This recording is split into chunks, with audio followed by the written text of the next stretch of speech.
एक गाने की लाइन है कि बदला ने मी पाया है, जिंदा इंतजार सी रब्बा वही दिन आया है। तो हमारे लिए तो ये इससे बड़ी दिन की बात नहीं है, क्योंकि 6 साल पहले कोई ट्रेलर लॉन्च किया था हमने तुम्बाड़ का। तो ये बहुत बड़ा एहसास है हमारे लिए कि 6 साल के बाद हमारी फिल्म आ रही है। हम थोड़ा ज़्यादा समय ले लेते हैं, टाइम लगा देते हैं। ये फिल्म भी हमने 2022 में शुरू की थी, आज 2025 में रिलीज़ हो रही है। और जहाँ तक तुम्बाड़ की बात है तो मैं एक बात कहना चाहूँगा कि भाई ये तुम्बाड़ बिल्कुल नहीं है। आपने ट्रेलर देखा है, तुम्बाड़ पीरियड फिल्म थी, क्लासिकल स्ट्रक्चर था, यही था ना। 3 जनरेशन की कहानी थी। और जो क्रेज़ी है ये एक ही दिन की फिल्म है, तो इसकी कोई सिमिलैरिटीज़ नहीं है, तो तुम्बाड़ की एक्सपेक्टेशंस ना रखें। पर डेफिनेटली तुम्बाड़ में हमने कुछ नया करने की कोशिश की थी। क्रेज़ी के साथ भी वही है।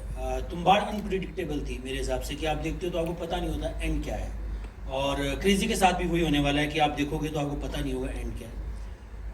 मैं जब इंटरव्यूज़ देता था तो मैं लोगों को बोलता था कि आप जब तुम्बाड़ देख कर निकलोगे, फिल्म आपको पसंद आए नहीं आए ये सब्जेक्टिव हो सकता है, क्योंकि किसी को क्या जॉनरा पसंद है, किसी को क्या पसंद है, पर आप एक बार ज़रूर कहोगे हमने कुछ नया देखा।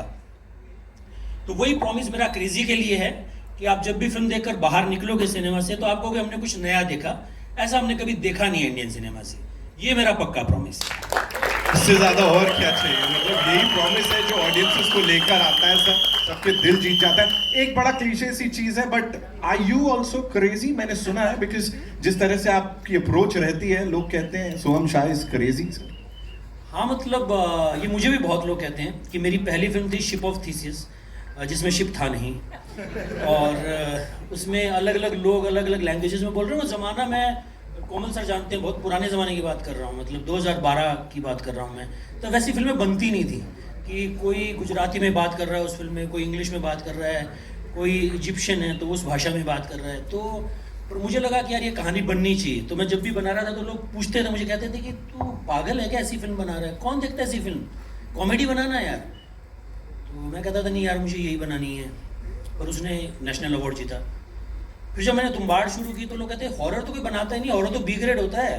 क्या बात कर रहा है यार, कौन प्रोस्थेटिक वीएफएक्स, पागल है क्या, कौन इतनी बड़ी फिल्में बनाता है, ऐसी फिल्में बनाता है, बारिश में शूट कर रहे हो, बादलों का इंतजार कर रहे हो, पागल हो गया तुम। तो मैं कहता नहीं यार मुझे यही बनानी है, तो तुम्बाड़ की वजह से मैं यहाँ हूँ।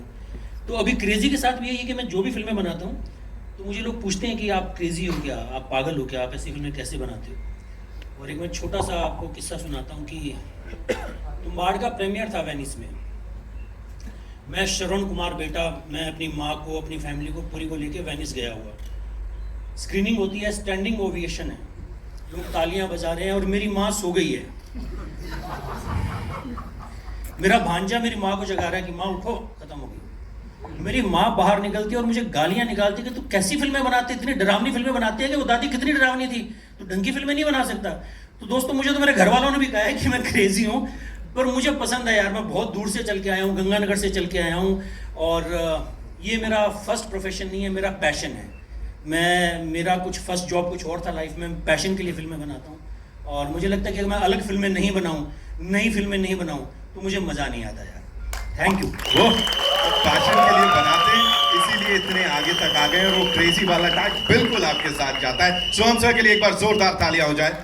And now to invite on stage, ladies and gentlemen, the director, जिन्होंने इससे पहले इसके साथ डायरेक्टोरियल डेब्यू कहेंगे उनका, लेकिन इससे पहले उन्होंने मॉम में स्क्रीन प्ले लिखा है, केसरी में स्क्रीन प्ले, जो कि वो फिल्में हैं जो कि एक्चुअली अपनी लिखावट के लिए हम सब के दिलो दिमाग पे छाई हुई हैं तब से अब तक। Give it up for Girish Kohli साहब।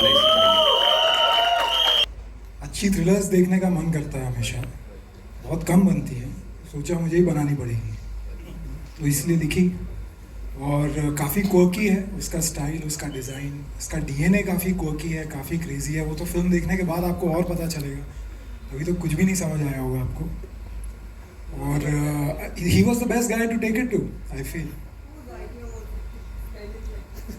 It was always on the script on the first page, and the reason for this you'll come to know only after you watch the film. It has multiple meanings. I hope I get the opportunity to explain that after the film, and even better if I don't get that opportunity and you get the meaning by watching the film. But ये spelling mistake हमेशा से था script के first title page पे ही, and who better to take it to है। I mean आप इनका filmography देखो, अगर किसी के पास भी एक ऐसी पिक्चर है जो उनको लगता है कि अच्छी है और बननी चाहिए, लेकिन कोई नहीं बना पाएगा हिंदुस्तान में, तो आपको यहाँ आना चाहिए। And that is why we call him a creative genius, of course. जो भी लेके आते हैं यूनिक होता है, हटके होता है हर बार, और यहाँ पे मतलब बिल्कुल प्रॉमिस के साथ हटके होता है. What we'll do is we'll take a couple of questions. हमारे फ्रेंड्स हैं यहाँ पे, मीडिया से जो फ्रेंड्स हैं. Quickly, can we get the chairs, please?